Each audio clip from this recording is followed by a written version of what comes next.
কি আজকে এত বেলা হতে চললো কিন্তু সবাই এখনো পর্যন্ত এলো না। এই সব হলো কুড়েমির লক্ষণ মহারাজ। আপনি একদিন যারা যারা দেরি করছে তাদের চাপকে দেবেন, সব সিধে হয়ে যাবে। আর বলবেন না মহারাজ, আজকে গিন্নি কাঁচা লঙ্কা দিয়ে কুচো চিংড়ির ঝালটা যা বানিয়েছিল না, খেতে খেতে দেরি হয়ে গেল। গোলগাপ্পি দেওয়ার আর জায়গা পাও না না? বিশ্বাস করুন, সত্যি খুব ভালো রান্না করেছিল গিন্নি, তাই আবার আরেক হাঁড়ি ভাত চড়াতে বললাম। আর সেটা খেয়ে আসতেই তো দেরি হয়ে গেল। আরো এক হাঁড়ি? মহারাজ কিছু মনে করবেন না, এই পাঠশালা বন্ধ করে সব গুছিয়ে তবে এলাম। সুপ্রভাত মহারাজ। সুপ্রভাত মহারাজ। প্রভাত আজকে আর শুনেই। তোমরা সবাই এত কুঁড়ে হয়ে গেছো যে কি বলবো। মহারাজ, এই কুড়েমির আসল কারণ হচ্ছে চর্বি। কথায় আছে, যত বেশি চর্বি তত তাড়াতাড়ি মরবি। আপনি কি বলতে চাইছেন মন্ত্রী মশাই, যে আমি তাড়াতাড়ি মরে যাব আর আপনি মজা দেখবেন? ঠাকুর ঘরে কে, আমি তো কলা খাইনি ব্যাপার হয়ে গেল। গোপালের একদম মোক্ষম জায়গায় আঘাত লেগেছে, যাকে বলে ওই আঁতে ঘা। তুমি বেশি কথা বলো না বৈদ্য, ছুঁচ করে চালুনির বিচার। হ্যাঁ, বৈদ্য তো দেরি করেই এসেছে। আমার মনে হয় প্রত্যেককে এমন ভাবে প্রশিক্ষণ দেওয়া দরকার যাতে তারা একটু চনমনে হয়ে ওঠে। হ্যাঁ মহারাজ, তাহলে আগামীকাল থেকেই শুরু হোক ব্যায়াম আর অস্ত্র শিক্ষা। হ্যাঁ, কুঁড়ে থাকলে রাজ্যের কোনো বিপদ আপদেই সভাসদেরা কাজে আসবে না। ঠিক বলেছেন মহারাজ। তাহলে আর দেরি কেন, চলো সবাই এখনই আমরা মাঠে যাই। এই তো মহারাজ ভরপেট খেয়ে এলাম, এখনই মাঠে? ও সব অজুহাত দিয়ে লাভ নেই, চলো চলো চলো।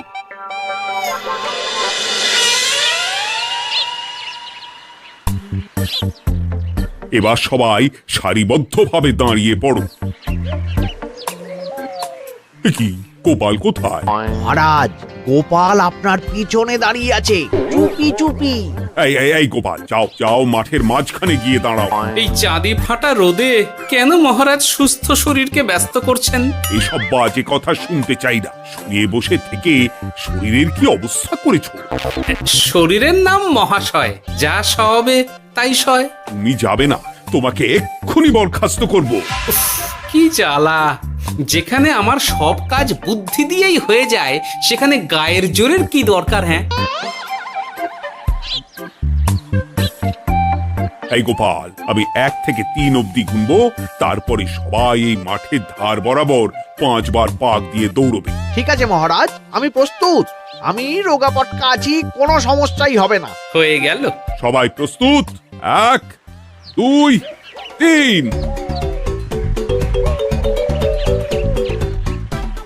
কি হলো গোপাল, দৌড়াও দৌড়াও। মহারাজ, এর থেকে বেশি জোরে পারবো না। আই, কে আছো? একটা কঞ্চি দাও। এই সেরেছে। বেশ হয়েছে, বেশ হয়েছে। ব্যাটার এবার চর্বি কমবে। কি হলো গোপাল, হ্যাঁ হয়ে গেল?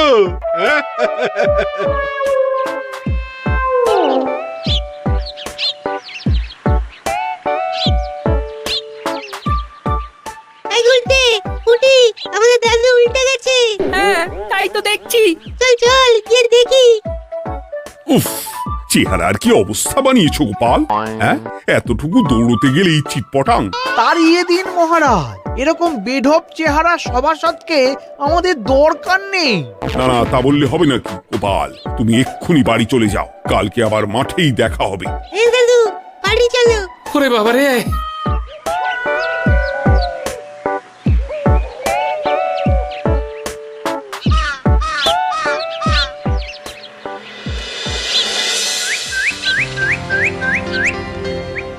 আরে ধুর ছাতার মাথা, তখন থেকে জল খেয়েই চলেছ।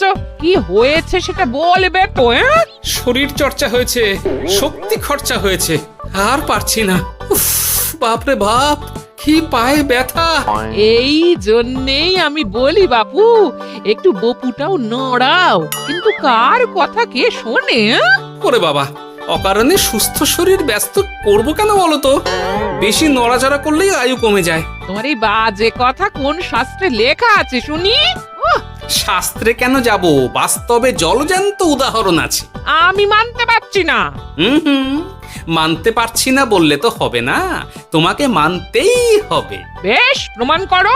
আমি যদি তোমাকে প্রমাণ করে দিতে পারি, তাহলে আজ থেকে বাড়ির বাজার দোকান করার দায়িত্বটাও তোমাকেই নিতে হবে। দিদা, তুমি তো ফেঁসে যাবে, দাদুর সঙ্গে বাজি লড়বে না। এই বাদ দে তো, তোর দাদু আগে প্রমাণ করুক যে বেশি নড়াচড়া করলে বয়স কমে। হ্যাঁ তাহলে বাজি? হ্যাঁ, বাজি। আচ্ছা ঠিক আছে, বেশ। তুমি একটা পশুর নাম বলো তো, যারা খুব তাড়াতাড়ি দৌড়য়। ঘোড়া, হরিণ, চিতাবাঘ আরো আছে। আচ্ছা, এবার সবচেয়ে আস্তে আস্তে কোন পশু চলে, এরকম একটা পশুর উদাহরণ দাও। কেন কচ্ছপ? এই তো পেয়ে গেছে উত্তর। এবার তুমি বলো তো, কচ্ছপ কত বছর বাঁচে, আর ঘোড়া, হরিণ, চিতাবাঘ এরা কত বছর বাঁচে? চিতাবাঘ, ঘোড়া কেউই 30 বছরের বেশি বাঁচে না, কিন্তু কচ্ছপ 300 বছরও বেঁচে থাকে। হেরেছে, হেরেছে, আমার বউ হেরেছে। উফ, জীবনের কত বড় চাপ নেমে গেল। হ্যাঁ, এই তুমি আমাকে এভাবে হারালে? তখনই বললাম দাদুর সঙ্গে বাজি লড়তে যেও না। নাও, এবার খেলা সামলাও।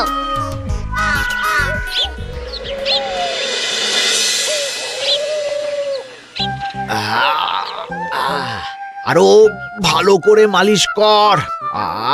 আজকে ছোটাছুটি করে পা দুটো বেশ ব্যথা ব্যথা করছে। কালকে তো আবার অন্য পরীক্ষা। আরে আমার হালকা চেহারা আছে, সব সামলে নেব। কালকে তো অস্ত্র চালনা হবে, কালকে আমি কাঁপিয়ে দেব। কাঁপাতে তো হবেই মন্ত্রী মশাই।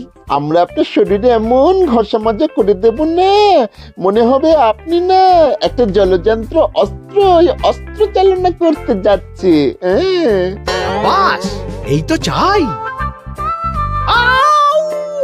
বাবারি, আস্তে আস্তে।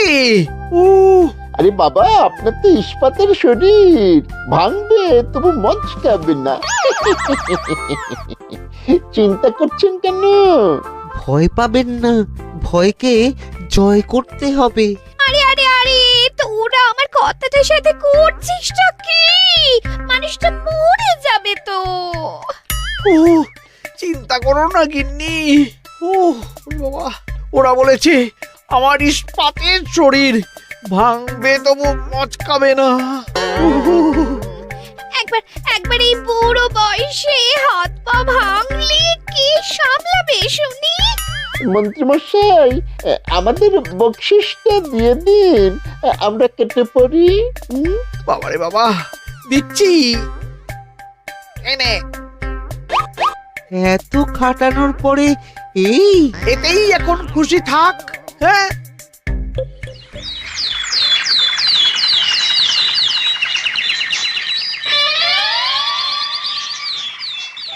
এবার তোমাদের সকলকে অস্ত্র শিক্ষা দেওয়া হবে। উফ, রোজ রোজ কি জ্বালাতনে পড়েছি, বাপরে বাপ।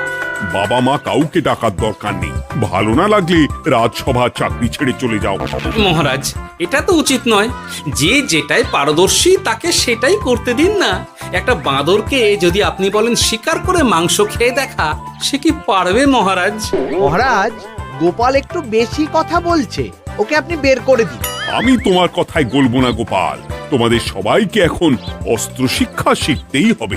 কর্তার ইচ্ছায় কর্ম, এখন তো আমার আর কিছুই বলার নেই। তাহলে আর দেরি কেন, তোমরা সবাই একটা করে ঢাল আর একটা করে তলোয়ার তুলে নাও। সেনাপতি, বলুন মহারাজ। তুমি সকলকে অস্ত্র শিক্ষা দেবে, তলোয়ার চালানো শেখাবে। এক এক করে প্রত্যেকে তোমার কাছে যাবে, আর এক এক করে তুমি সবাইকে তলোয়ার চালানো শেখাবে। আচ্ছা মহারাজ, তাহলে ওই সবার প্রথমে চলে আসুন মন্ত্রী মশাই। হ্যাঁ, আমি প্রস্তুত। আমার শরীর ইস্পাতের মতো, ভাঙবো তবু মচকাবো না।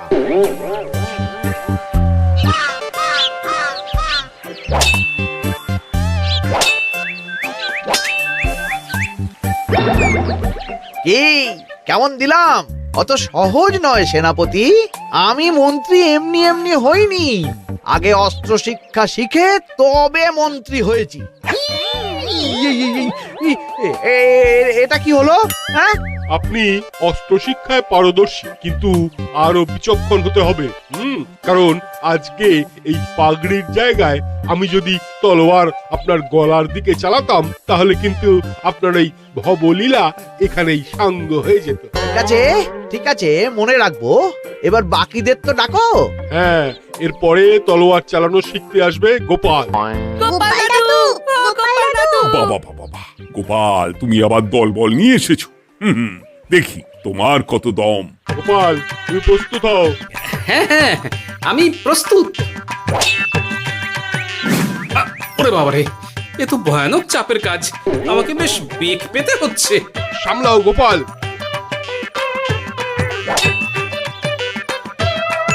না, আমাকে অন্য রাস্তা দেখতে হবে।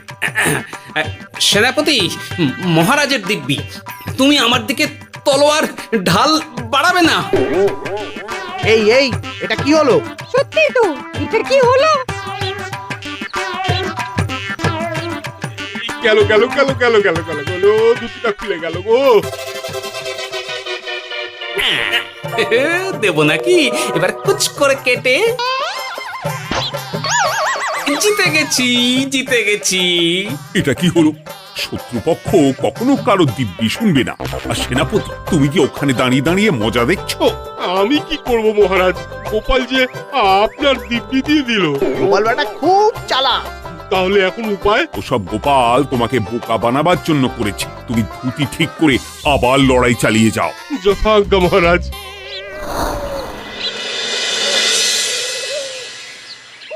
কিরে ন্যাপলা, তোদের দিদা আমার জন্য কি রান্না করে পাঠিয়েছে রে? এই তো ভাত, আলু সেদ্ধ, এই পুঁই শাকের ঝোল আর রুই মাছের ঝাল। আর তোদের যে তোষক, বিছানার চাদর আনতে বলেছিলাম, এনেছিস তো? ওই তো দাদু, কুটির গুলটে আর বাকিরা সবাই ধরাধরি করে নিয়ে আসছে। ব্যাস, তাহলে তার কোনো চিন্তা নেই। খেয়ে একটা জব্বর ঘুম দেব, কারণ এখানে যা রঙ্গ দেখছি তাতে বিকেল হয়ে যাবে। তলোয়ার শিক্ষা আজকের মতন এইটুকুই থাক। এবার শুরু হবে বল্লম শিক্ষা। সবাই আবার আগের মতন সারিবদ্ধভাবে দাঁড়িয়ে পড়ো।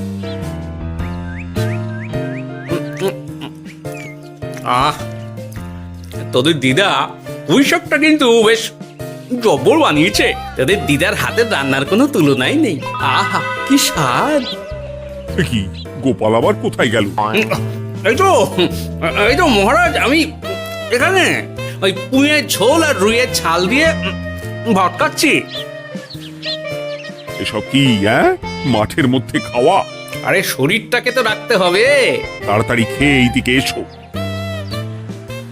আসছি আসছি আসছি। এবার আমি তোমাদের দেখাবো কিভাবে বল্লম নিয়ে তেড়ে যেতে হয়। দেখান মহারাজ।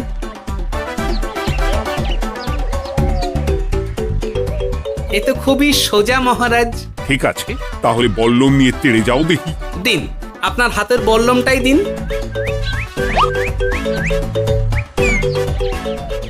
আরে আরে, গোপাল তো মাঠ থেকেই চলে গেল। আমি ডেকে আনছি মহারাজ। আরে আরে, ও গোপাল, গোপাল, মহারাজ ডাকছেন, থামো থামো। মহারাজ বলেছেন বল্লম নিয়ে তেড়ে যেতে, তেড়ে গিয়ে আবার ফিরে আসতে তো উনি বলেননি। আরে, এ তো মহা মুশকিল। উনি এক্ষুনি তোমাকে মাঠে ফিরতে বললেন। সেটা আপনাকে বলতে পারে সেনাপতি, আমাকে তো বলেনি। আমি চললাম।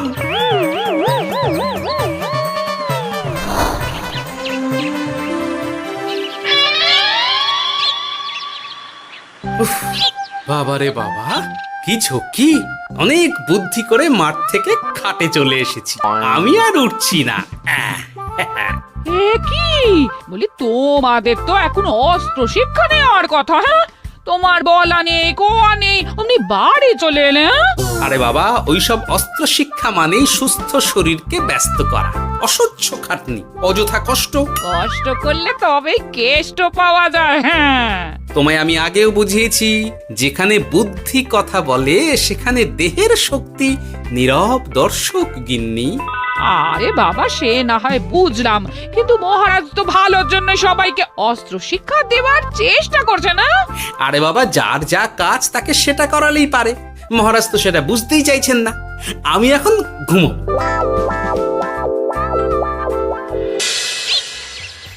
দরজা খোলো গোপাল, দরজা খোলো। গোপাল, গোপাল দরজা খোলো বলছি। ব্যাস হয়ে গেল, একটু শান্তিতে ঘুমাবো তার জো নেই। দরজা খোলো গোপাল। বলুন মহারাজ।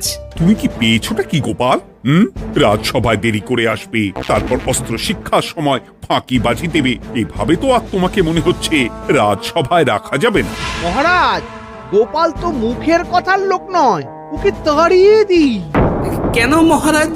আমি কি এমন মহাপাপ করেছি যে আমাকে তাড়িয়ে দেবেন? এই যে আমার কথা শুনছো না, এটাই তোমার অপরাধ। অপরাধ নেবেন না মহারাজ। পণ্ডিতের দায়িত্ব পুজো করা, সভাকবির দায়িত্ব কবিতা বলা, সাহিত্য চর্চা করা, আর আমার দায়িত্ব হাসি মজা করে আপনার মন ভালো রাখা। কিন্তু আপনি আমাকে জোর করে যুদ্ধের ময়দানে ঠেলে দিতে চাইছেন। এটা আমার ইচ্ছে। আমিও তো মহারাজ ইচ্ছে করলেই অনেক কিছু করতে পারি। চোখ বন্ধ করে লক্ষ্য ভেদ করতে পারি, শুধু বুদ্ধি দিয়ে। আরে বাহ, এত বড় কথা! তাহলে মহারাজ, ওকে বলুন পরীক্ষা দিতে। কি পরীক্ষা? আমি একটা ঘরে বর্ম পরে দাঁড়িয়ে থাকবো, তোমার হাতে অস্ত্র দেব, আমার মাথায় একটা আপেল থাকতে হবে, আর তুমি কিভাবে আমার মাথা থেকে ওই আপেল ফেলতে পারো দেখবো। এ তো খুবই সোজা। কি গোপাল, তাহলে লড়বে নাকি বাজি? হ্যাঁ, লড়তে রাজি আছি। তাহলে আজ রাতেই হয়ে যাক পরীক্ষা। যদি এই পরীক্ষায় উতরে গেলে তো ভালো, নইলে তোমার চাকরিটা গেল। গোপাল, তুমি পারবে তো? সে দেখাই যাবে। আজ রাতে তাহলে রাজবাড়িতে দেখা হচ্ছে। যদি আমি এই পরীক্ষায় বিফল হই, তাহলে আমার চাকরি আপনি কেড়ে নেবেন, আর যদি সফল হই তাহলে মন্ত্রী মশাইকে শাস্তি দেবেন। আমি নিজে সারা কৃষ্ণনগরে নাক্ষত দেব। বেশ, দেখা যাক।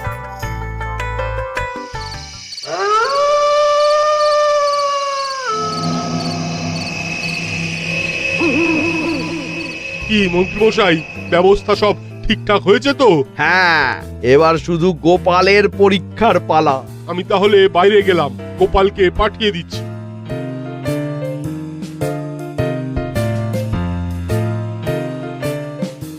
এবার যাও গোপাল, ঘরের ভিতরে যাও, দেখি তুমি কি করে মন্ত্রীর মাথা থেকে আপেল ফেলতে পারো।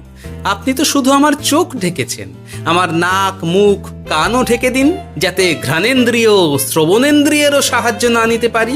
বেশ, তাহলে তাই হোক। আয়, কে আছো? গোপালের মুখ নাক আর কান ঢাকো। যথা আজ্ঞা মহারাজ। একটু একটু মোটা কাপড় দিয়ে নাক মুখ ঢাকো, হ্যাঁ, যাতে সেভাবে আপেলের গন্ধ না পাই। বেশ বেশ।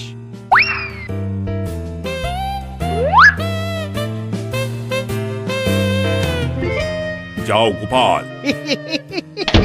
গোপাল, এবার তোমার চাকরি গেল। এবার তুমি কি করবে? কি করবে? দৌড় ঝাঁপে ফাঁকিবাজি? হ্যাঁ,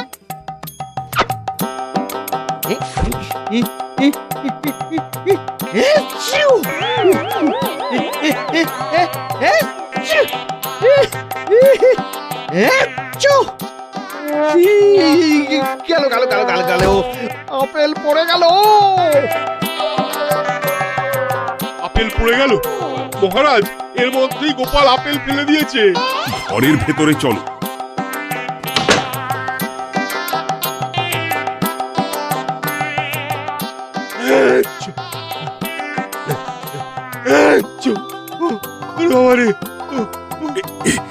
কি ওরে বাবারে বাবা, কি ঝাঁজ! ওরে বাবারে বাবা। কি মহারাজ, দেখলেন তো গোপালের চমক? অস্ত্র ছাড়াই আপেল ফেলে দিলাম। কি, এটা তো তুমি নীতি বিরুদ্ধ কাজ করেছো। সারা ঘরে নস্যি ছড়িয়ে দিয়েছো। মহারাজ, হাঁটতে গিয়ে আপেল পড়ে গেছে। এবার সারা কৃষ্ণনগরে নাক্ষত দিতে হবে। সত্যি সত্যি গোপাল, বুদ্ধিতে তোমার জুড়ি মেলা ভার। আমার নাম গোপাল ভাঁড়। একটা কথা মনে রাখবেন, কেউটে সাপের লেজে পা দেবেন না, আর গোপালের কাজে বাধা দেবেন না। যে কাজ বুদ্ধি দিয়ে করা যায় তার কাছে শক্তি ছোট্ট শিশু মাত্র। সত্যি গোপাল, আজ তুমি সেটাই প্রমাণ করে দিলে। আর আজ থেকে তোমাকে তোমার ইচ্ছার বিরুদ্ধে খাটাবো না। তুমি খাও দাও ভুড়ি বানাও। যার যা কাজ সে তাই করবে। যেমন এখন মন্ত্রী মশাই নাক্ষত দেবেন। হ্যাঁ, ভুল করে বাজি ধরে ফেলেছি, এখন নিজেই চাপে পড়ে গেলাম। তাহলে আর দেরি কেন? নাক্ষত এখন থেকেই শুরু হোক। কৃষ্ণনগরের রাস্তা শেষ হতে হতে সকাল হয়ে যাবে।